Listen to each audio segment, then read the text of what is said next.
Thank you for listening to SSB Wannabes. Make sure you keep up to date by following us on Twitter at SSB_Wannabes with one E. Sometimes our schedule gets the best of us and we can't record when we want to, so keep your eyes on Twitter and you'll always know when the new episode is up.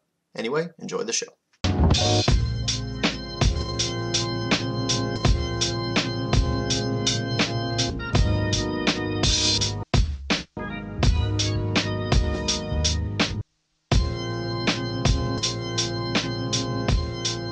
Now. All right, so this is Wasabi. This is another 1v1 interview series, this time with Tiramisu from New England. Hey, But yeah, so, as we were just talking before I hit the recording button, yeah, dude, like this series and the podcast and all of that, like, started because of, just like what we love to do is talking about Melee. It started with a random phone call Jesse and I had, and I was like, let's just record this next time. So that's what we're gonna do with you now, and I'm really looking forward to it because, dude, you're one of the, your Fox is sick. You're one of the people in the scenes, and yeah. I definitely find that like it's kind of stunning. Every time I talk to a different person about Melee, I'm like shown just how different a perspective you can have. Like, for something that I love so much, a lot of times it's like really tempting to think that, probably everyone that loves it this much thinks about it in the same way that I do, but like, no, that's not even close to true. Yeah, I totally feel that. It's like almost like there's no right way to think about it, though a lot of people argue that there's a right way to go about it. Right. Yeah. I think, so like for me, like my story these days with Melee is that I, for a long time, so I've been playing for about 5 years, and for a long time, I, for the first 2 years, I think I had a similar path to most people, which was like, really obsessed with tech skill, like really enjoying just like, even though it's frustrating how difficult it is to move, it's also so rewarding, just like slowly learning to short hop and wave dash. And so I used to put in like hours and hours and hours every day for like probably like a year and a half to 2 years. And then I got to college and really grew up my college was Brandeis. And we had a sick crew with, Tazio. Yeah, dude. The New York Marth and Chic. Yep. Mostly Marth. Now Insightful is his tag. Yeah. And I like the old tag more, personally. It's a sick name. I mean, it is a sick name. But yeah, so like he's like one of my like, super old school mentors, and basically like all my early development came almost exclusively from just like playing him over and over and over again. And so basically like then in the middle of school hit a time when like my hands started to be a problem, and it never got to be a point like I always like try to take really good care of myself. I always like stretch before matches. I recently have like been to the doctor, and it never got at all to a point where like I wasn't able to use my hands or that it even really hurt to play, but just like symptoms that were like a little alarming, like going to sleep and having my hands feel like tingly or numb. So just like precautionary measures. Yeah, exactly. Yeah. And so my doctor told me that like the symptoms that I have, first of all, he gave me like a long list of stretches that I've been using and have like, all but like eliminated some of my symptoms. And he explained to me like what it would feel like to have symptoms that were actually indicative of like a real problem. So that gave me some confidence, but still when I find myself playing for more than like even short amounts of time, like more than like half an hour a day, I find that it starts to act up, and it still has never gotten to a point that would be like truly debilitating at all. But it always makes me nervous. And so the big struggle these days is like figuring out how to improve at Melee without crossing that threshold.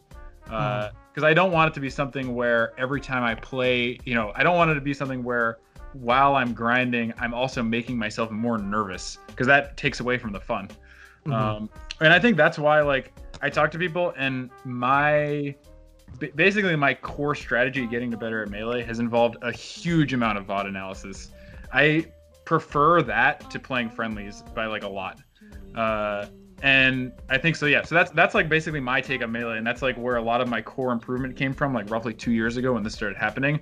Like the times I made the biggest strides were the times when like, okay, every night at like midnight, I'm gonna just like watch sets for like an hour and take notes and then rewatch the sets without pausing or slowing down, and seeing if I can memorize my list of notes and react to them while they're happening in the video. And so yeah, that's basically my take on improvement right now. That's kind of what I've been struggling with recently. Like, how much can I grind while still having it be fun? Yeah, that's awesome. And also, like, the way that you go about doing VOD analysis is really interesting, where it's almost like you're mentally rewriting what you like just wrote down. You know, it's like how some people, like, when they study, I remember, like, in high school, like, there would be classmates where they'd, you know, write down the notes in class and then have a separate notebook where they would rewrite everything. Ooh, yeah. And it sounds like you're almost just doing the same thing, just, like, you know, mentally, and trying to, like, test yourself immediately after to see, like, how well you retain the information and stuff like that. Yeah, exactly. That's awesome. I mean, I think VOD analysis, you know, to just pinpoint on that specifically, dude, I think VOD analysis is something that, like, even myself, like, really underrated until maybe about a year ago. And it's, like, definitely, like, just made huge strides and improvement in, like, the way you see the game. I think, like, a lot of time it's, like, it's great to have the execution, but if you're not, like, seeing the game how it should be seen, and not saying that there's, like, one right way, but, you know, seeing the right things, you know, like, looking at jump timings, positions, like, and all of that, and, like, really looking at the nuance, like, you really get to see a lot more of the game, and, like, then it, like, buffs up your friendlies also, because you're also thinking about those things in game, which is, like, where you want to, like, get to eventually. Yeah, it's definitely different for everyone. And I don't, like, when I talk about, like, my studying habits, I don't at all think that this is, like, something that will be the best for everyone. But I think it's, like, it's something that, you know, all the types of studying and playing, like playing friendlies and studying Melee and taking tournament sets really seriously, like, you should always be, like, experimenting and trying to, like, try new ways of studying. Because, like, before I did a lot of VOD analysis, I thought I was, like, you know, really struggling to make any progress, and then it took me just, like, trying it to realize that, oh, that's the thing that fits me the best. Yeah, definitely. I know, you know, I was talking with Tusain about this, where, you know, everyone improves, like, one at their own rate, and you hear that a lot in the community. But I think what people also forget is that everyone has a different way of learning and going about it. Like, some people grind net play and that's, like, their thing, and some people it needs to be more of a mix. Some people it's about just playing a lot and making sure their execution is there. Some people it's a lot of analysis as well, and I think that's super underrated, where it's, like, learning the way you learn best and feel the best is so underrated, because it's not just that, like, everyone plays their own way and whatever, but it's also just, like, everyone also learns differently, and understanding whether you're, like, more of a visual learner, more of, like, ones where you take notes, or if it's a little more, like, instinctual. Like, everyone, I feel like, wants to be that instinctual player that kind of gets it, but I think understanding that you might not be that, and there might be another method that will let you level up so much faster, is so underrated in terms of, like, player explorations. Yeah, and you hear so many stories about people who are, and I think, you know, probably you have had this, like, this resonates in your life at some points, and as it did in mine. But, like, you always hear these stories about, like, people who put in an insane amount of work and are really frustrated that they're not getting results. And that's, like, something that I'm, you know, very sympathetic to. And for a long time, I really was frustrated at my lack of results. And I think, you know, because we've got so many stories of people at the top who have gone about learning Melee completely different ways, I think those people who are, like, grinding and just not seeing any improvement, like, need to really focus on exactly what you're saying, which is, like, okay, put as much effort in as possible into just trying different ways of improving, because then, you know, you might strike gold, and that's, you know, that's where it all happens. Yeah, and then, like, it's almost like it's a chain reaction, right? Like, once you start finding, like, oh, this is working out, then, like, it sort of, like, leads into the path that you need to as well. Yeah. Which I remember, I don't know if you've had a moment like this, but I remember one of my biggest turning points in Melee was Omega 2 in Long Island, where I did a bunch of money matches with, you know, they had a lot of great top players like Milkman Zane, Over Triforce, Triff, etc. And I just remember playing and doing money matches, not doing so bad, but remember thinking to myself, like, they're seeing a different game than me. Like, I'm not seeing the same game. We're not playing the same game even. And that after that, I was like, let's do more analysis, you know, like, luckily, I have a full-time job, so I'm like, let's get some Jarkbox lessons. Like, let's see if I can just see the game properly and then worry about the gameplay. And then since then, like, that's really where I've started to see, the most improvement, where I really can like be very objective when I'm playing well and when I like know I'm doing something wrong. And I realized that works really well for me. But I remember that was a specific moment for me where I'm like, all right, like I gotta try something different. Yeah, I mean, when you invited me on this show, like this is exactly what I was excited about. Like hearing the origin story, hearing like the most important parts, and like different, your different perspective. One thing I feel like you, like when we talk about Melee, I feel like you talk about money matches a lot. Like, do you consider that to be like a core part of how you like of your improvement? Yeah. So I think it's just a great way to like always get practice with like top players, and I think it's like both. I use it both as like, and what's funny is like ever since I started Melee, I started recording my matches, so that's why I always loved money matches, is because I could always record it, as you know as well. But what's funny is like I didn't even know how to properly analyze videos till like last year, which is kind of the irony of it. But I think that I always loved doing money matches because I could get a lot of footage, and being in upstate New York, you don't get many chances to play with top players, so you kind of just want to use as much as possible. Right. And I feel like that's like a great setting where you can be like, hey, do you mind if I like record a few games and stuff like that? But another thing is, I think that not just it helps you show like my upstate player like background is, it's like it helps show you where you are, and it's a good indicator of like, okay, like I can take this on, I can't take this on. But I think it's also a big confidence booster as well, like because it's a way to put yourself in a pressure situation and also build confidence at the same time. Like I remember, like I've never ran into Spark and Bracket, but like we traded money matches at Big House like maybe 2 years ago. I think it was 2 big houses ago. And like even if you have a bad tournament experience, if you're playing well in money matches, it's definitely not just like, and it's not like an ego thing, but I think that like you want to be confident as a player. And I think that helps me a lot as well, to see that like it's not just about the tournament experience. Like there's so much more in a tournament than the 5 games you play sometimes, right, in sets. I love that. I really love that. And I think like another big kind of fun, I do think of like, okay, my journey with Melee, and a lot of people's journey with Melee is like, also because it's so important to us, it's a way of like getting to know ourselves better. And I do think that like, it sounds like money matches for you are, part of it's like a part of the overarching mental game. Like not just the mental game in an individual set, but like the overarching like ebb and flow of like motivation and how you see yourself and how you see your own progress. And that's like, we're talking about learning how to learn, but also like learning how to keep yourself, how to keep yourself jazzed up, like how to keep yourself in it.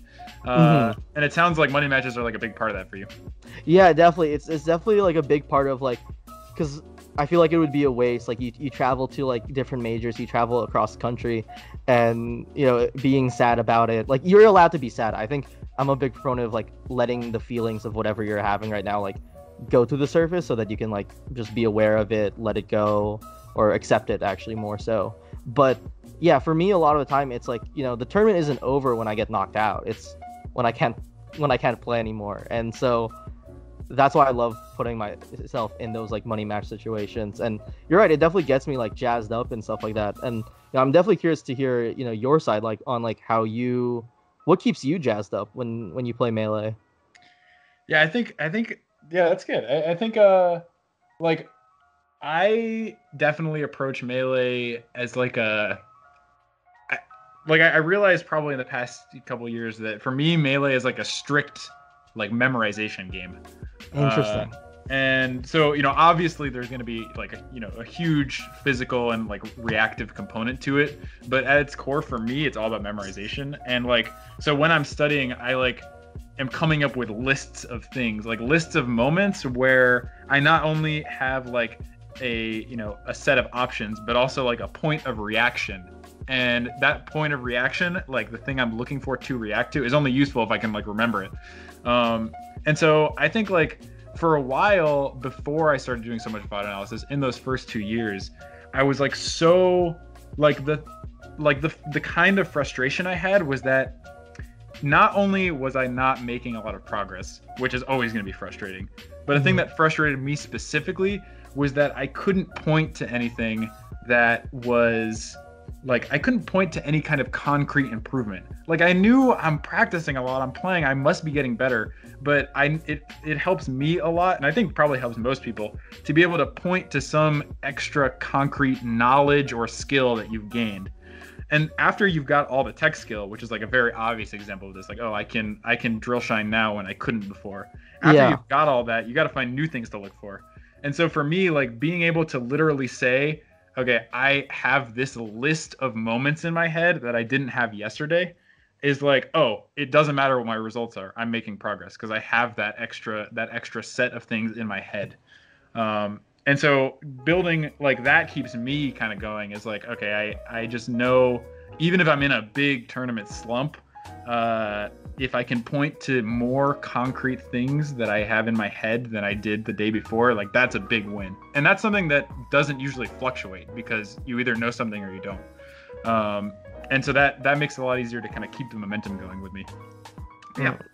That's awesome. And you're right. Like, so when you play, I'm just so curious about, because no one really, like, and this is the thing, going back to what you said, everyone has like just a different perspective.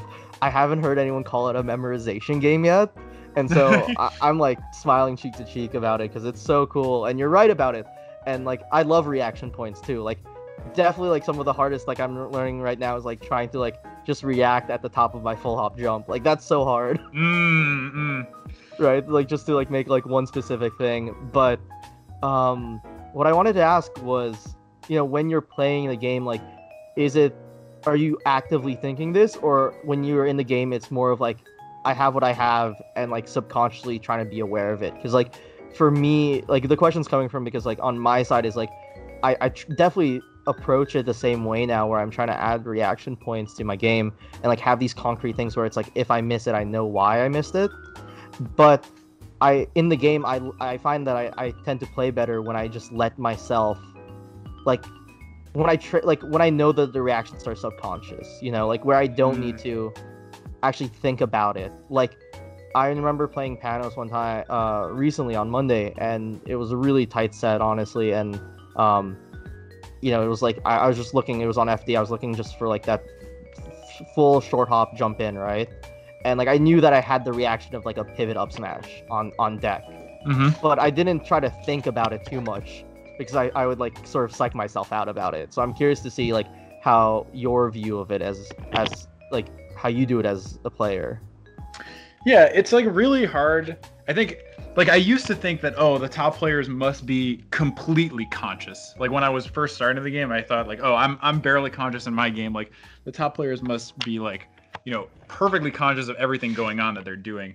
And my new perspective is that they probably aren't, because that's too difficult. You're focusing on so much that, like, literally, like, there's no way that I could, even though I really do think Melee is like memorization for me, there's no way I can recall everything in a game. But I do try to make it as conscious as possible, and I do try to make it like, I think trying to consciously recall facts during a game keeps me out of the mental game. It keeps me out of like worrying if I'm going to lose, because I'm having so much fun like seeing if I can remember the things that I came up with lists in my room. And so like for me, I do try to think like, okay, at this percent, we're in the neutral now, but we won't be soon. Like, what are the things that I have been trained to look for? And then having those in my head makes me feel just like a natural calm, because it's like, wow, I feel more prepared than I would have otherwise. And this comes back to like, again, it is just what each individual person feels to be calming. Like, I do, I mean, Tazio, who I like grew up playing with, basically was like a very instinctual player, and that was like how he got the most fun and the most progress, was just by like, okay, he's noticing things in the moment. He doesn't need to like, he does like bot analysis and stuff, and like takes the game really seriously. But like trying to think of too much consciously in the moment like distracted him from like his focus. And that's also like a totally valid way of doing it. It just like happens to not really work for me, because when I let go of the more conscious stuff, then I start to think like, oh fuck, I don't want to lose, dude. Yeah. And so it kind of doubles as like, not only, okay, I'm thinking of conscious things that'll probably help me, but also that kind of mental activity keeps me from falling into like deeper pits that, you know, will make my game even worse. Yeah, I definitely feel that. I think, you know, one thing that is so interesting is that how you avoid those pitfalls, right? Because like everyone has them. Mm-hmm. And it's so interesting how like yours are versus mine. Because like mine is, I'll be up 3 stocks and then I'll be like, let's just ice them out and like get the lead. And I realize like I've dropped so many sets on it. And so like now I'm just like I have to be more ballsy. Like not necessarily, but be smart. But like I have to be more ballsy. I have to like keep the same pressure, if not more. And that way I don't psych myself out and like shirk away from interactions. Right. And like I remember playing the moon and being up and being like, I can't back out. Like don't shoot a fucking laser right now, or I will kill you. That's so good. Yeah. That's a tough one. Yeah. Because I'm like, okay, I'm up 3 stocks. Like, let me just do what DJ Nintendo does. You know, like ice them out, win the position, and it just like ruins my entire game plan.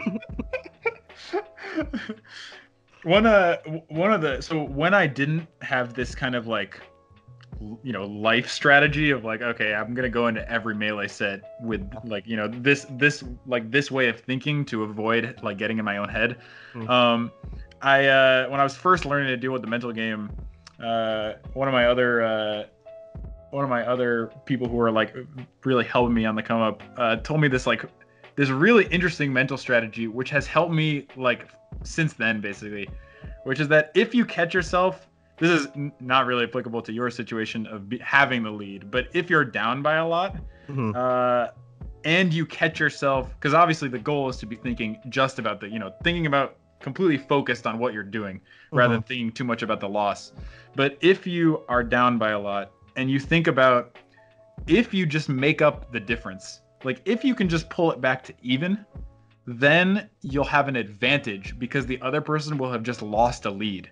So even if it's even on the scoreboard, like the amount of stocks, like you'll be playing with an advantage, like a mental edge. And that, like, it feels good to play with an advantage. So just focus on making up the lead.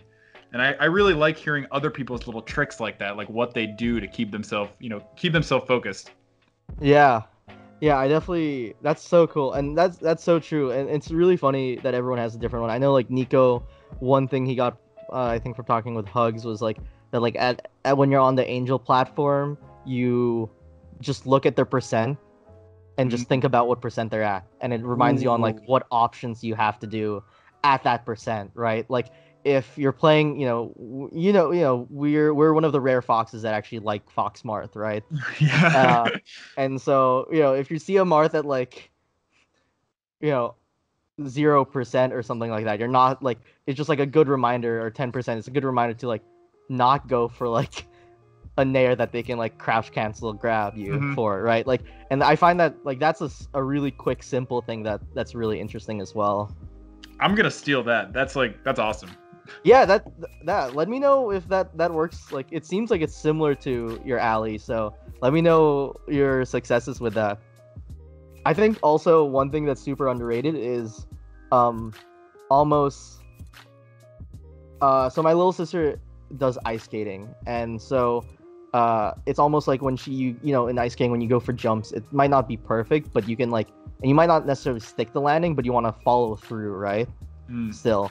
And that's as much ice skating knowledge as I know also. But I feel like in tense situations, I think the few moments where you need to reset yourself for the next game or next few seconds is like the follow through. And I think that's something I've been recently getting a lot of success in, is that even like if you're not playing well, like I was playing J-Flex, and like I kind of edged out game 2 with like he missed the edge guard and I side bead, turn around, up smashed him, right?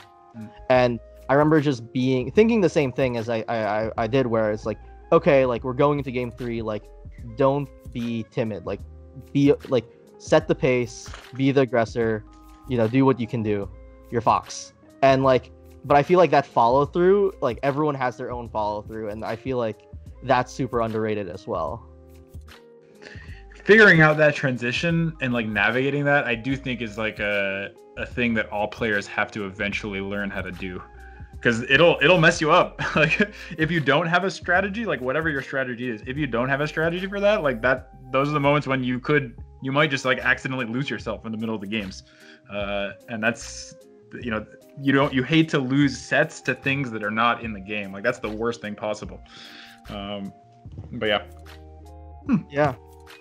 I mean, do you have any so what sort of calms you down when you're playing? Is it's still mostly focusing on the memorization, or like if there's like something that doesn't swing your way, how do you sort of try to combat that sort of sudden shift? I think like the chief thing for sure is that, like, overall my core tool for all these mental game situations is just like, no, just start reciting things, like just start remembering things that you've memorized. But I do think that another thing that kind of brings me back into the game is so like recently I've kind of I think because I've spent, in the past couple years, I've spent so little time on tech skill and even on like friendlies. I've had a huge amount of fun, like basically just trying to practice adaptation, and because that's another thing that just has to do with like strict memory. So like if I'll watch a set and try to pick out an option that like the non-Fox player in the set just did, and then the next time that situation comes up in the set, I want to be able to remember it. So a lot of times, like if something doesn't swing my way, or if like if I've gotten gimped at really low percents, like during the time in between stocks, I'm just like really hard trying to think about, okay, was there one thing in that stock that I can hard read in my next stock? And that puzzle is like so damn fun to me that it's like it really, unless I'm having a really bad day, it washes away any bad feeling of I got tricked. So yeah, so I would say that's like, those two things are like my big strategy right now for like just being so kind of excited about this puzzle of a game that I love, that like it's hard for me to get too worried about bad things that happen. Yeah, that's really cool. And I mean, that's honestly really reflective of you, dude. Whenever I see you play, you're always smiling. Like even in Kumite, where I got to see you like for the whole day, and there were a lot of like super tense matches and super close ones and nail biters. You were just smiling the whole time. I guess I do kind of notice it while I'm playing, but I'm always like watching VODs of myself. It's like, wow, I do smile a lot. And that is like truly how I feel. It's like, I just, even the times when I get outplayed, usually it's like, oh, that's fun. That's the game. And I'm sure like the people who aren't smiling also are feeling that, but yeah. Yeah, it's good. I had a quick question for you. Oh yeah, go for it. Yeah, like I was wondering, like, what do you have like a let me think of how to phrase this. Like, do you have a tournament routine? Yeah, so what's interesting is I've actually been thinking about this recently, and the short answer is yes, and then the long answer is no. That doesn't sound like a very long answer. Yeah, so short answer, yes. Like I do some things. I always like do certain things that I found like that really help me calm down.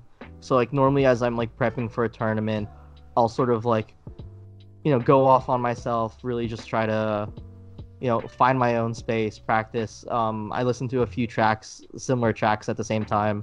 I sort of do the same sort of hand routine that I do every time before I practice. So I'm trying to like simulate, whether it's friendlies, whether it's tournament, I'm doing these hand warm-ups, and I move my character the same way, and I try not to change that too often. Then I do a few like rhythmic breathing. So like I personally really like 3 in 6 out.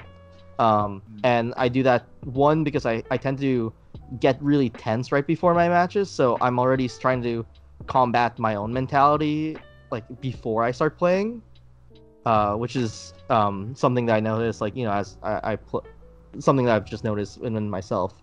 And then after matches, I normally will like talk to, like, maybe I'll smile, have a few conversations with people, but then go back and try to find some time for myself to like sit down and do more of those rhythmic breathings and like meditate a little bit, similar to what Calvar does actually.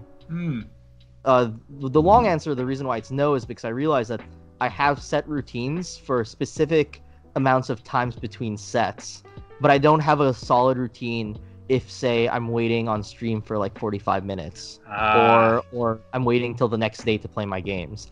And so I think that's what I'm really trying to figure out now, is like for those long times, like how do I relax but not like lose steam or not be warm? Like when I play well, it's normally like one after the other with like good like 10-minute intervals, 10-20 minute intervals. But anything longer than that, I sort of either get in my own head or ice myself out. And so trying to figure that out is very tough. Yeah, we're talking a little bit about like the kind of like, even if everyone's experience as a player and a competitor is like different, like there are kind of these core hurdles, like different questions that everyone's going to have to face eventually, even if their answers are totally different.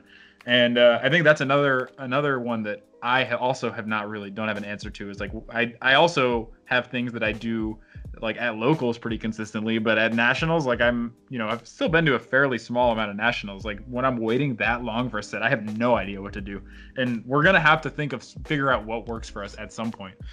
Yeah, it's really tough because like it's like you have to like you don't want to like play so much that like you're not hitting the stuff because your hands are tired later on, right? It's not just like 1 or 2 games, so you want to make the longest run possible, but you also like want to be ready for that first game, because in the end, like that's it, right? You might just have one more game left, right? So it's really tough.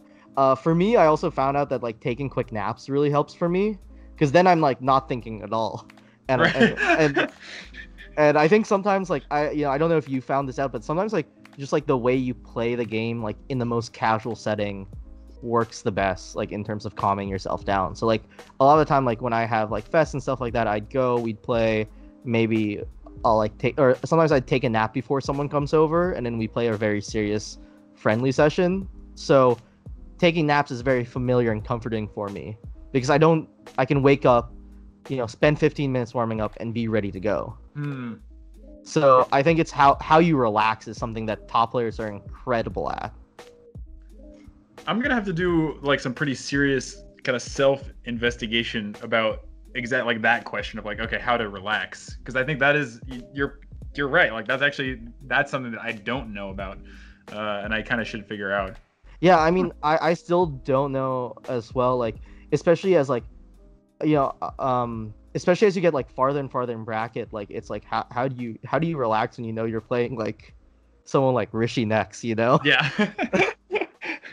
Like it's super tough, and I think personally that's been my solution, is just trying to recreate. I notice I'm a very habitual person. I wouldn't say I found out like as I've grown up, I like having a schedule and having a structure, and so trying to recreate that and knowing what I'm doing at specific times is really helpful for me. But I think it depends on everyone else. Like some people do well when they're just like hang out with their friends at tournaments and stuff like that, in between sets. And some people, go off to themselves. Like Big Kid, when at Small 3, when he won that, he didn't talk to anyone that day. I remember he was just off. He was like he talked to people like but he was really like one of the only few people that like would most of the time keep to himself, keep earbuds on, and sort of sustain this sort of hype and like focus.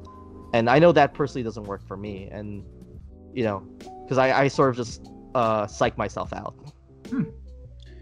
I had another question for you, if you don't mind. Yeah, dude, this is your interview. You can do whatever you want. Sick. Yeah, because I was just excited to hear about your processes. So probably like recently I have been in this place where I realized the most fun I ever have in tournament is when a less experienced player like rocks me off balance a little bit and it looks like they're in position to make the upset. Interesting. Because like I really enjoyed this moment. I mean, obviously, like when it's happening, it is a form of like intense stress. But I really like this feeling of like, okay, because I just know I have confidence in myself that I have more tools than they do. I've got a deeper a deeper toolbox, and if I'm in this position where if I just can navigate through the toolbox correctly, I know I will win. I just need to figure out the one thing that I can reliably read, or the one thing that I know that they don't, and that'll get me the stocks that I need.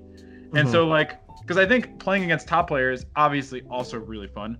And I'm sure, as I improve, that might become my favorite part eventually. But against top players, you don't always know if you have all the tools. And I really like the feeling of, no, you actually do have all the tools you need. You just need to execute and figure out how to kind of navigate your mental space in order to pull out what you need. And so I guess my question was like, how do you deal with the feeling of, being about to be upset? And like how do you deal with both the mental game and the the actual the physical game? So a lot of it for me is that those situations are a little stressful for me. So a lot of it is about trust, and it's about knowing that like I've put in time and that my play is much like that I can turn my play on a dime. And it's about having faith that like I have that extra kick in me because I've shown it before.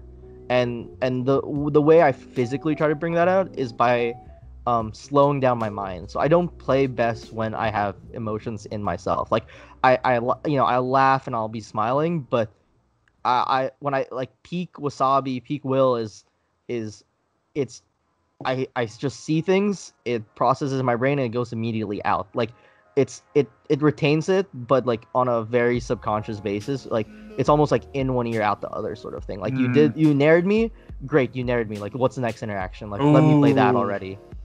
And so me doing rhythmic breathing to calm myself down. I do rhythmic breathing like not just in Melee. Like I do it now whenever I'm like sort of stressed out. So it's now just like my go-to natural response to stress, and that's my physical solution. But because I find that I play best when I'm sort of in this Zen mode where I don't care about anything really. Right. And so that's sort of how I try to prevent myself from getting upset. Yeah, and it's that's another thing is like all players will eventually have to come up with an answer to, okay, when you're about to get upset, how do you deal with that feeling? And everyone's gonna have different answers, but you got to have something, or else you're gonna get upset. Yeah, I think it's also something that Beerman is my mentor. Like he's the one that took me under his wing, and we always do this thing after every friendly session where we try to simulate winners and grand finals. So it essentially becomes a best of 3 of best of 5s. Okay, that's awesome. And because I've been in the situation where I'll be beating Beerman and then he suddenly just turns it on a dime and starts reading me and like really leaves me upset, a lot of the time. And he's a player that I really respect in the long game. Like, I don't think you get to see it a lot of time in the best of 3s or even best of 5s. But like over a span of like 3 hours of playing and trying to end with this, it's just about us trying to one up each other in terms of our adaptations. And I've been in that situation a lot that I know that I can turn it around because he's drilled that into me. So this is something that like isn't even because of my doing. It's something that like him as my mentor just drilled into me actually. That's awesome. That's some origin story stuff. yeah, definitely. But yeah, I think that dealing with that sort of stress is always tough. And I want to flip it on to you where, I know you said you loved those moments where you have your tool set and you just have to use the right tools. Now, what do you feel, I guess, when you're about to get the upsets with top players? Because obviously, we're both players where, we have a lot of the tech skill and, mental game. We've pieced enough together that we are threats against top players. So how do you sort of feel when you are about to get that upset, like, is there anything that you do to sort of help you close those situations out? That's interesting. That's like, I think, when it's reversed and when I'm about to be upset, I have like a very like conscious, like, a very kind of conscious like mental pattern that happens, where just like, okay, I remind myself how fun this situation is, and then start digging deep into like all the things that I remember, then figure out what could help. Whereas like, because of what I said earlier about like, okay, I really like the idea that I have all the tools that I need, and against a top player, it's not always clear that I have those tools. I don't have as clear cut a strategy, and I don't think that I'm necessarily weak in those situations. I've definitely like thrown to top players, but I've also kept myself together enough times. Yeah, I mean, who hasn't thrown a few good games against some top players? Yes, yeah, absolutely. And yeah, I think one thing that I think probably the only thing I can really think of that is a real answer to this question is that if I find myself in a situation where I'm so nervous that I am starting to think about like how sad I'll be if I blow this, which doesn't happen often. Like usually I can take the reality of like, throwing something away. But every once in a while, how like there's so much fluctuation in each person's like emotional response to a game. Like some days you play and you realize that, oh, there's actually a lot more at stake emotionally than there is usually. And if I ever catch myself, because being about to upset a top player is like, at the peak of like the emotional fulfillment for this game, and also can be like one of the worst feelings to throw. So one thing that I think really consciously is that, okay, if I find myself thinking too much about how sad I'll be if I lose this, then the next thought needs to be, when I'm watching a top player play and they're on the ropes, it's one of the most gratifying things ever to see them find the needle in the haystack. Just like when I'm about to get upset, it's my favorite thing. Is all I need to do is find the one thing that helps me win. And like the best example of this I can think of is against Swedish Delight at Pound. I knew you were gonna say that. Yeah, I fucking knew it. Yeah, and I didn't feel as if I didn't feel as if I really threw it necessarily. And he basically, I had like a stock and a half lead on FD, and it was just like this kind of magical moment where it's like, wow, he is the better player. He's a better player because he can find his way out of these situations. And he like did a perfect reaction tech chase into like a great read on my recovery into, kill me. And that was like, in the moments where that was happening, it was like, okay, I needed to kind of calm myself down and think like, wow, that actually is like, that's also part of the beauty of this game, is that like when it happens to you, that's something that, that's kind of amazing. So that's like one thing I have, but I need to come up with more conscious strategies to, because maybe if I had a better conscious strategy, I could have closed that out. So yeah, no, I would say that's my answer. Do you have something? Because we talked about, when you're getting upset, but do you have a particular strategy for that? For me, it's about not backing away from the adversity. So similar of like, it's not that I'll necessarily play aggressive and go in, but like not really trying to ice it out. Like really trying to consciously end this game is right. Sort of the best way to describe it. One thing that really helped me was talking with IBW, and something that he does is like, when it's that last stock sort of situation, or if he's up and there's one more stock left, it's like, all right, like you've gotten him this far, like he's on the ropes, but you still have to end him. Like the game isn't done yet, and I think that's what works for him. And I've sort of adapted it to like my own interpretation, but that's sort of how I try to do it, like in such sort of situations, because I feel like even if I lose, if I really, and like doing something, for me it's okay to do something stupid if like I really did think it would work. Like if I made an option and I thought this option would work, and whether it's a read or trying to go for a reaction, like if there's meaning behind what I chose, like I can rest easy in the way I lost, you know? And but I think I get upset when I I suddenly lose without trying anything. And Yes. so, oh yeah. So what are you gonna say? No. That I just say that Oh, yeah. resonates with me 100%. Yeah. So being able to really try to finish the game and reminding myself that like the game isn't over and that I have to create at least one more opening to win this out is, I think, something really, really important. And it's okay if like it's a read or if it's a reaction. That's like in the moment what I want to choose. That's dependent on the player. That's dependent on the percent. That's dependent on so many things. But being able to call the shot is something that's really important for me. And you were talking earlier a little bit about like when you've got a big lead, like the temptation to just like, oh, play it cool or just ice them out. Like you don't need to think about anything, just do what you're doing and you'll win. And that's like a mental trap. Like you need to do at least one more conscious thing that'll get you to win. Yeah. And I think it's also tough because it's like, I think one thing that I like reminding myself when playing against top players, and I don't know if you're the same, is that what you've been doing has been working.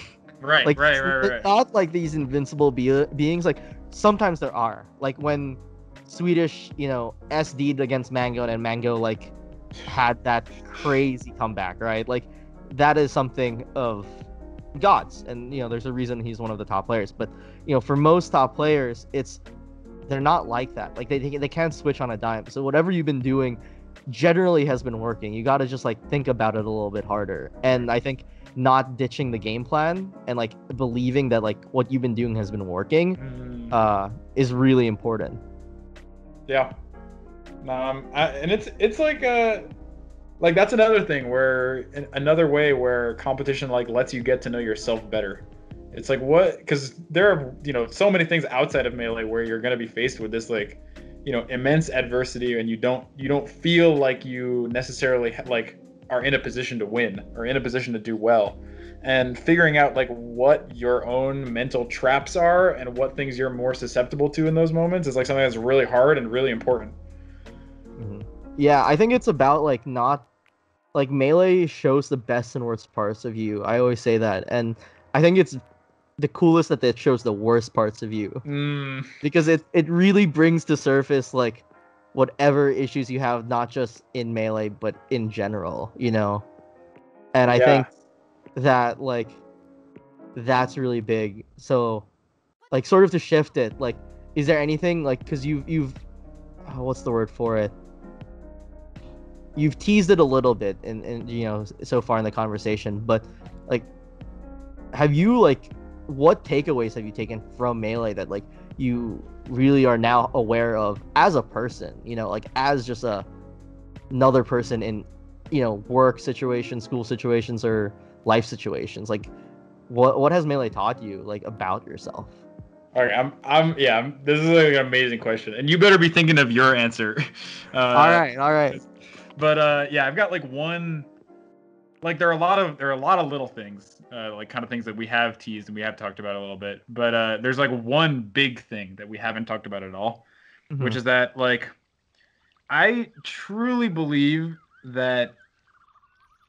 I mean, I don't know what came first necessarily, like whether or not Melee helped me figure this out about social interactions or social interactions influenced the way that I play Melee. But I truly believe that like most social interactions are also a memorization game. Like I do think that there are things that you are bound to mess up, and there are things that like the first time you come into contact with a social situation that's difficult, you're bound to screw it up. And I think if you just spend as much time as possible thinking about each social situation you're in, thinking about what went wrong, and then really trying to think about those takeaways even when you're not in the situation anymore, it'll make it easier to next time do the right thing. And just like being able to I think like there are times when I've thought about like, okay, I'm going to sleep at night, and on one side of my brain I have a list of like what I studied for Vods, and I've got like four takeaways in the Falco matchup, and I'm just trying to list them over and over again in my head while I'm going to sleep. And then on the other side of my brain, I'm thinking about like, oh, the most recent time I like embarrassed myself, and like exactly what I could have done better to be more confident or to be more accommodating to others or to be more kind. and like really trying to like work through that almost the exact same way that I'm doing with the Melee list. And so I think that's huge for me. Is I do think that, you know, being able to adapt in Melee is like the same. It's the same skill as being able to remember and adapt in, you know, in your everyday life when you're talking to people. So yeah, that's my big answer. That's so cool. That's really cool. I love this like general theme of memorization. Yeah. Like it's so cool. I'm trying to think of a witty title also for this interview. Oh man. But yeah, what's your answer? What you know, what has Melee allowed you to learn about yourself? Man, the stuff that Melee's taught me, it always makes me like a little emotional just because it means a lot. Like Melee like made me, I think, grow up a lot as a person. Just I think and a lot of people, you know, because I think you really are forced to see like yourself.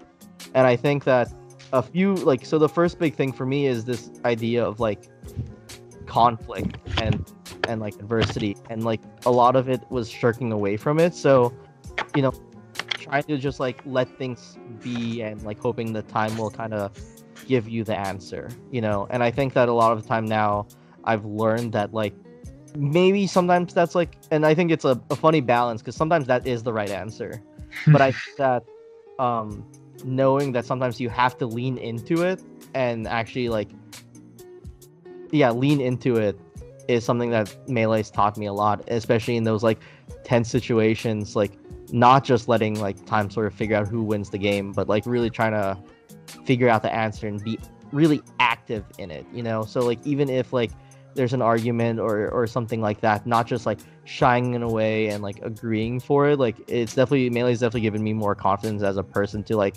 contest it if I really think that's the right thing, and it's sort of given me a little more of a backbone as a person.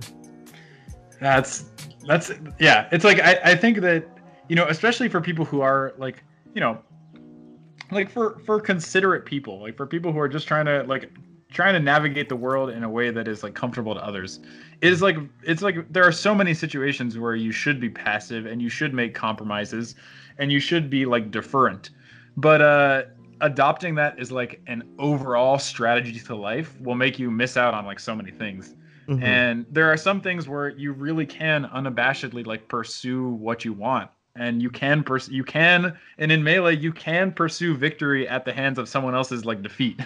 And Mm-hmm. that is something that like it is like really like it, you know, when we watch Ping Pong the animation or whatever, like it seems obvious, but that's also something that needs to be taught to you. Is like you need to learn that, okay, there are things that you can actively pursue and aggressively pursue. And yeah. So I love that. Yeah, I think it also like the other big thing that it shows is like this idea of wanting to like really trying to figure out like what Melee means to you, right? And there you have to like sort of sift through not the bullshit, but like what isn't healthy and then what's healthy, right? So like learning to like now be like everyone wants, and you know, maybe this is more personal to me, like, you know, you want to be recognized, you know, you want to put in the effort. Like I never viewed myself, like even when I did like sports in high school and in college, like, you know, putting a lot of effort, but being maybe like the 5th best rower in a 4-person boat, right? Or the third, you know, the 16th best player in rugby, but it's a 15-man team, and like just missing out on that and like wanting that recognition is something that like I started out in Melee, and I knew that I had to have a good mentality about it, but sometimes like I would try to like fake having good mentality about it, but being honest with yourself about like, you know, those things help me like sort of figure out like it's not just about like, it's about making things a little more internal, so that it's not about external expectations or how you're perceived. It's about, are you proud of the play that you showed? Like, are you proud of the options that you did? And making it like that really is something I'm trying to apply to a lot more in life now. And it sort of ties into this idea of like, I think always looking for answers from other people versus having a little more confidence in you knowing the answer, or if you don't know it, you'll figure out an answer in your way. Yeah, I love that.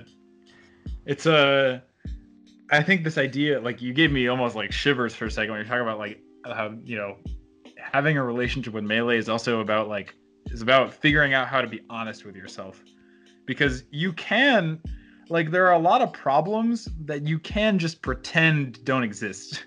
And like you can say that Melee doesn't ever upset you, and you can say, like, there are so many things that you can you can be dishonest with yourself about. And like, but being dishonest with yourself about it, like, doesn't yield any progress towards fixing the problem. I think like, this is like a long time ago, but like maybe 4 years ago, after I got into tournaments and like stopped going 0-2 basically, I like, there were maybe 2 instances where I was intensely frustrated at a loss, and like I refused to fist bump someone or stormed off the setup. Like, I never like slammed a controller or anything, but definitely two moments when I realized, I was looking back and I realized, like, wow, I probably made the person that won like feel worse about their win. And like, it required, like, it was like, for a long time I was like dishonest with myself about that, and then like a year and a half in or whatever, I realized, like, no, this is actually something I need to, if I'm going to have a long history with this game, I need to address this honestly. And I don't know, this might be a funny detail. I've got this this game I sometimes tell people about. Yeah, what is it? So basically, it started after I think it was the second New England Arcadian, which I was seated first at. And I got this clip. I'll send it to you later. But basically, I was playing the Falcon player Golden. And classic, very good Falcon player. Yeah, oh yeah, he's great. And it was the first time he and I had ever played, despite being in the same region for a long time. And we were playing in winter semis. And basically what happened was, it was game 5 last stock. I was up, it was my 0%, he's at like 100%. And I back air him off stage, and it was off of Fountain of Dreams. And I'm in like a very good position. Like, maybe not, he DI'd it well, so it wasn't like necessarily assured victory. Yeah. But I was in a very good spot. And then instead of wave dashing to ledge, I basically SD and I air dodge off the stage. And then I never do this. I paused the game because I knew I had lost. And in the frame of the pause, he had done a rising nair with Falcon, and his nair hit me. And basically would have saved me if I hadn't paused. And so this was like one of the, and so I lost game 5. I immediately quit out, like, knowing that there's no way I'm gonna try to walk this back. Yeah, of course. And this is like one, and then I ended up getting 5th at the Arcadian that I was like really hoping to win.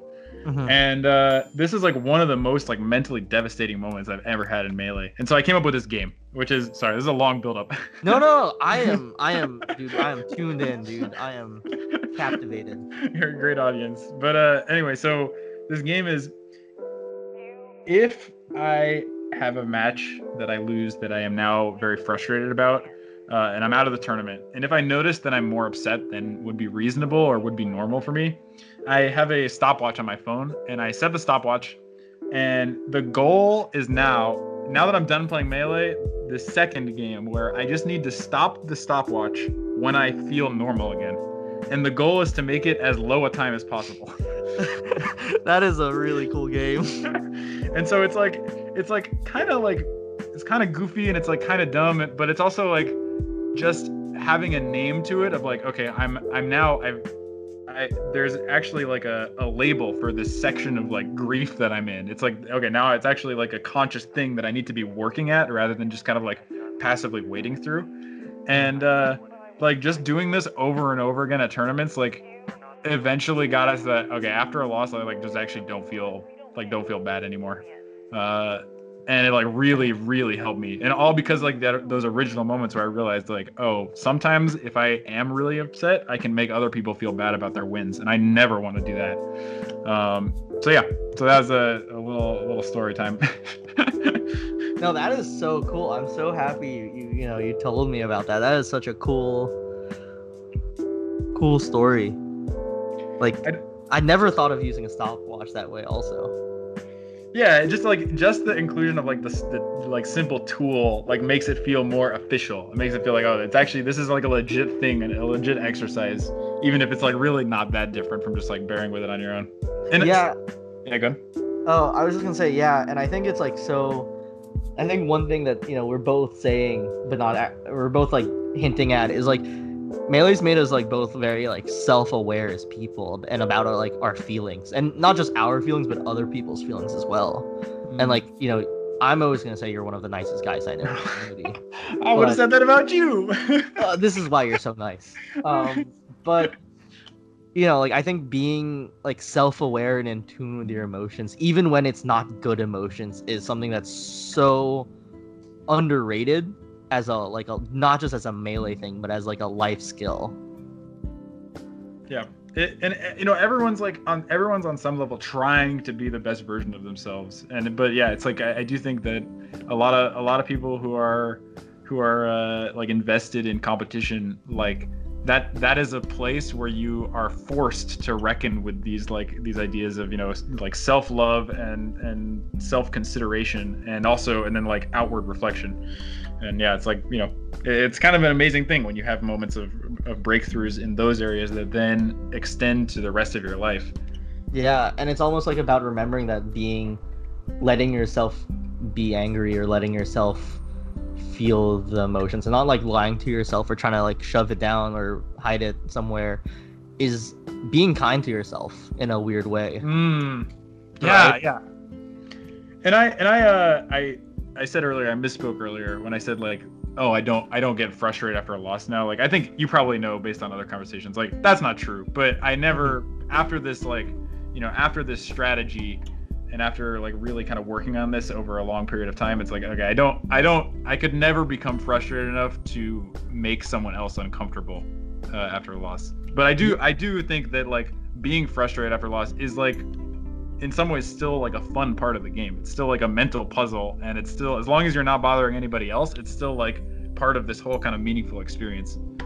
Yeah, I definitely agree. I have one situation that I'm curious if you've experienced, Sure. And it's like when you do well, like I've noticed that the more, like I've noticed recently, like within the last 6 months or so, that like when I've done well, like I haven't actually like, it's almost like feeling the sense of peace where I actually don't feel like I actually sometimes need to tweet it out, or like actually say who I beat or anything, because it's like my win and it's like something very personal to me, and not that like sharing it wouldn't make it any better or worse, but it's something that like means a lot to me.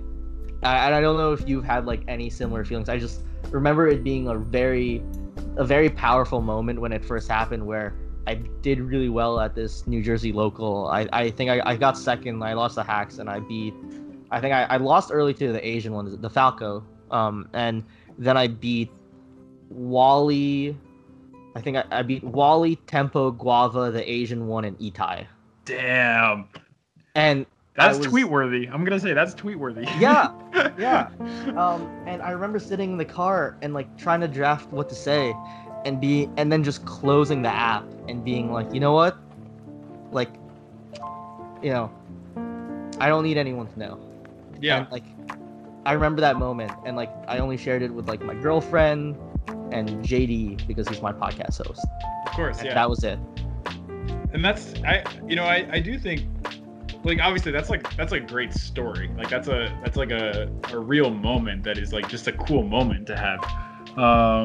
And it does resonate with me. Like I think that as time's gone on, I have really started to feel this, like the way you described it really hit me. Like it is like a peace. When you get a big win, it doesn't feel like fireworks anymore for me. It feels like, wow, I'm like, it's like when you go on a long hike and you reach the top of the mountain and all of a sudden there's no more trees. It's like you can just see for a little bit. That is like a piece that is like, it is so fulfilling that it really doesn't require much sharing. And I think the other thing that you said was that, oh, you shared it with your girlfriend and like, one of your best friends, is like, that also resonates with me. Like as time's gone on, I have basically stopped sharing any Melee accomplishments with like my Brandeis group chat or with Twitter, and am now like, oh, I tell my family more often because they like to know when I'm happy, even though they don't know anything about Melee. And so yeah, that does resonate with me, and it's interesting because it's not something that I necessarily would have expected a long time ago.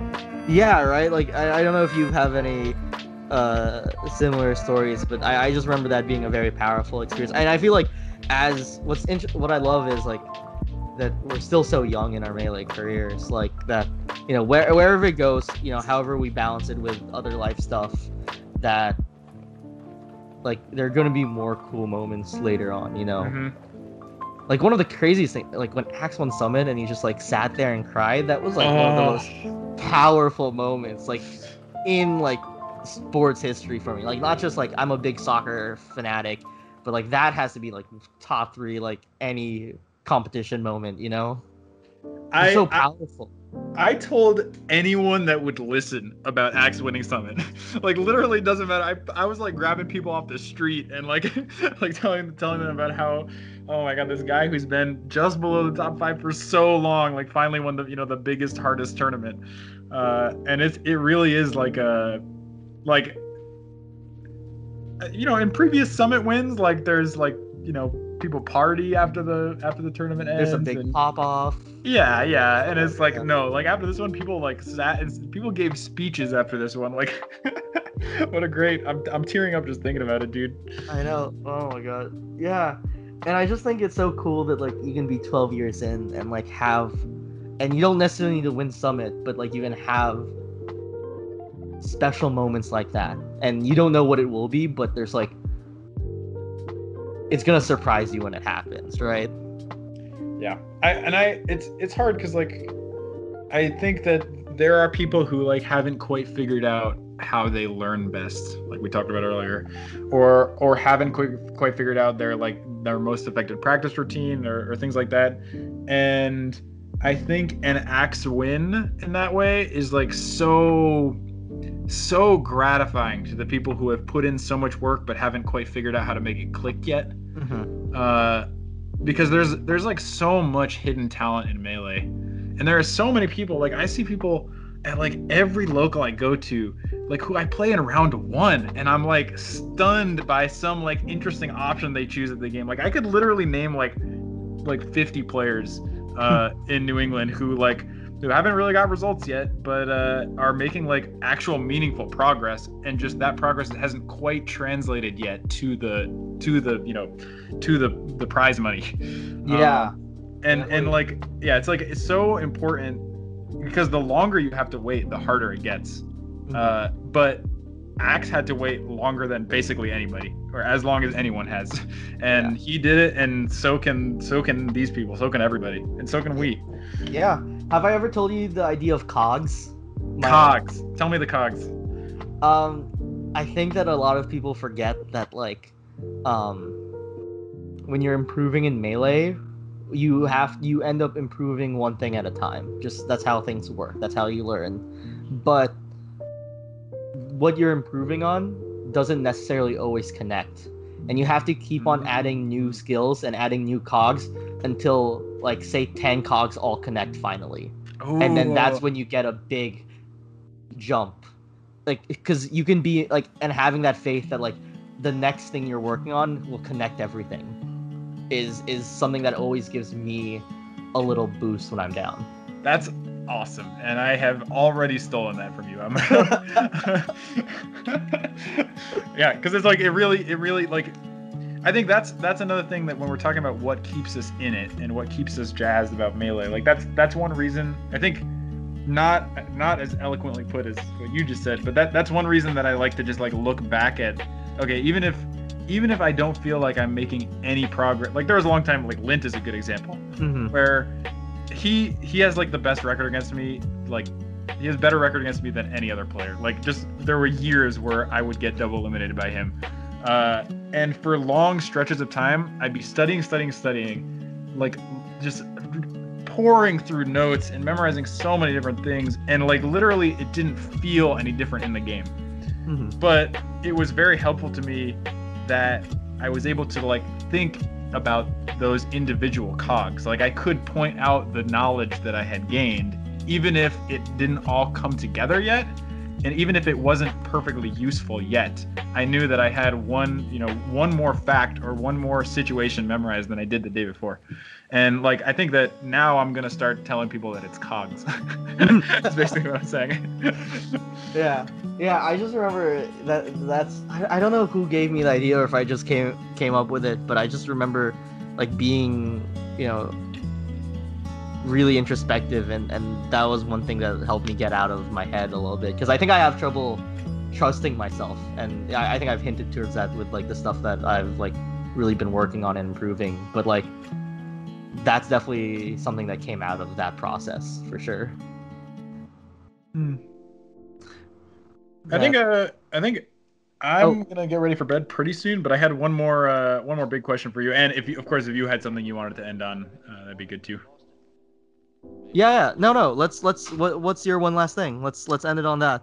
All right. So basically, if you had to just really, because obviously there's too many moments in Melee that you've had that are immensely meaningful, but if you had to choose one set in your career that has been either defining or just the most fun you've had, what would your gut reaction be to that? It doesn't have to be the thing that you stand by forever, but what's your first thought? No. Man, I'm not gonna do the lame thing where I ask for more. It's a just one moment, and I have to hear yours afterwards. Yeah, sure. And I was thinking like a set. You know what I mean? Like not necessarily an individual moment. Yeah. So it's actually a long time ago, but it was, I started in upstate New York, and there wasn't a lot of people to play, but I wasn't really, I was the only player that really actively tried to get good in my college. Like, I think other people were grinding as well, but like from the get-go I fell in love with Melee, and I was like, I want to become really good in this game, and so everything I did went towards that goal. And I remember that one set we had a really weird PR system, which was like challenge based. I'm not gonna explain it, but yeah, that is wacky. Yeah. And so I remember playing this Puff player, who was number 1 in Hamilton, and I was number 2. And like they're always really nice, and like we're all friends. But like like me being a tryhard and like me really actively trying to work in the game and trying to get good was something that like was a very lonely journey for me, and one that wasn't like. And like we all had fun, and like they were all really good players too. It's just like the way I work is like I go all in. Right. And I remember it's like the last set in the tournament, and that's being counted towards the PR, and we're doing this, we're playing, and I remember winning that, and I knew going into it that like winning this would solidify me as like number 1 in my college. Ooh. And I just remember walking out of that like tearing up, because like I knew that like next to that number is gonna be my tag, and that like it was something I worked on so hard, and something that like I did alone, being in upstate New York, and like with really no one, and that moment for me was always something that means a lot to me, and I'm getting emotional just thinking about it. Yeah, let's go Wasabi. I'm here for it. That's awesome. Yeah, but that moment for me is something that always is going to be special, because it reminds me that like you can get there, and it doesn't matter. You don't need to be like, our goals have changed, and or it might not have, but like that was a very special moment for me as a player for sure. That's awesome. So hands down, that's it. Yeah, I mean, I remember like first meeting you at a hog, and have like you like being the first person I had met to carry around like a notebook of notes for Melee, and I was like, wow, that that's dedication. That's awesome. And and I actually don't have a set answer for this question, but I try to ask like as many new people as I meet this question, because I think it's like you can. Like, it really is like reading or watching a favorite character like looking into their backstory. It's like hearing these stories of all these different cool players and like what moments were meaningful to them and why is like real life, it's like real life anime, dude. Yeah, dude, for sure. Oh man, so you don't have an answer for this one.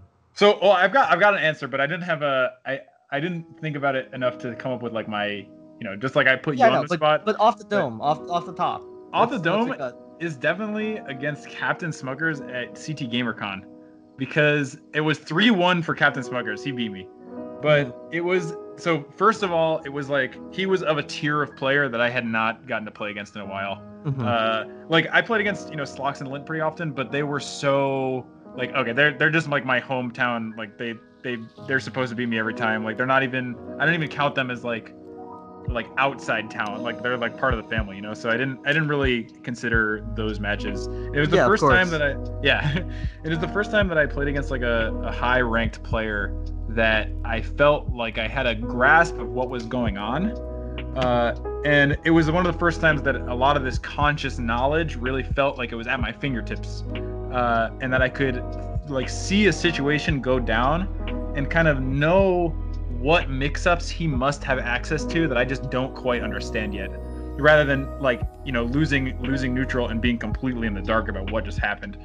And the moment that made it one of my favorites was when I think I won game 1 or game 2 or something, and then game 3 was close. It was a best of 5, and in game 3 New York started cheering for Captain Smokers, and I was like holy fuck, this is the life.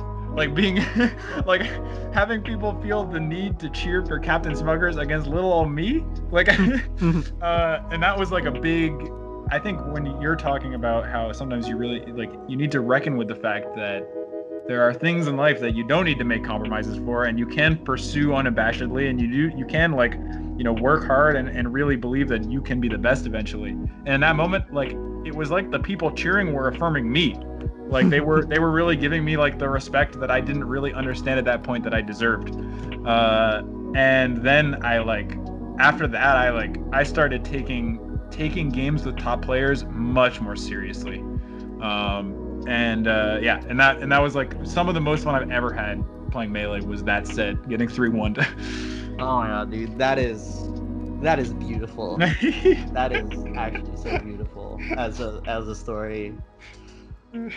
Oh man, fucking A, I love Melee, dude. I know, it's the best. Oh man. Yeah, and I've been looking forward to this conversation like all week. Like this is, I knew this would be just as damn fun as I thought it would be. Yeah, dude, same here, and we have to hang out more, dude. Like we just have to hang out more and play more, and I'll see you at Shine or maybe Hog next weekend. Hell yeah. Ooh, let's go. All right, I'll see you. Anytime we can figure out a way to connect, that would be great. Because and you're always welcome in New York, dude. You're always welcome. I cannot tell you how much I appreciate that. That's great. Was there anything in particular that you wanted to end on? No, I think that story's perfect. I think that it couldn't have ended any better. But thank you so much, dude, for coming on to talk. Like it's been a pleasure, and I'm like so happy. Like I knew already, like when JD and I are like started this series, and then we started chopping up like who we wanted. I was like dibs on Tiramisu. Yeah, it was an absolute pleasure. Hey, thank you so much for having me on. Yeah, dude. I'll talk to you soon. I'll hopefully see you this weekend. Yeah, sounds great. And thanks so much, and have a great night. Yeah, you too. Later. All right, I'm gonna